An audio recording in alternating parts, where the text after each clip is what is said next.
انا كنت قبل الكورس بتاع الحدود شيب باوندرز.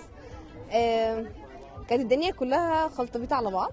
مازال دلوقتي ان الواحد بيحاول ان هو يجزأ مين فين ومين ليه وده عشان ايه.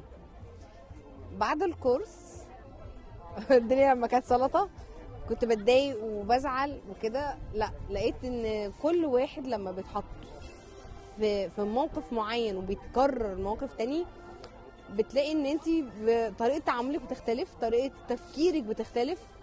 امتى هتقولي ايه فين، عارفه تحطيها كويس في معدل كويس ورحيم بيكي ورحيم بالاخر.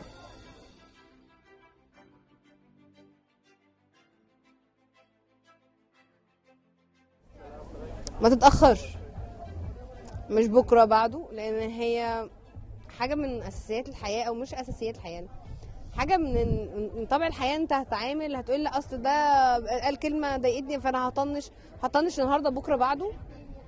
انت هتطنش نفسك انت شخصيا.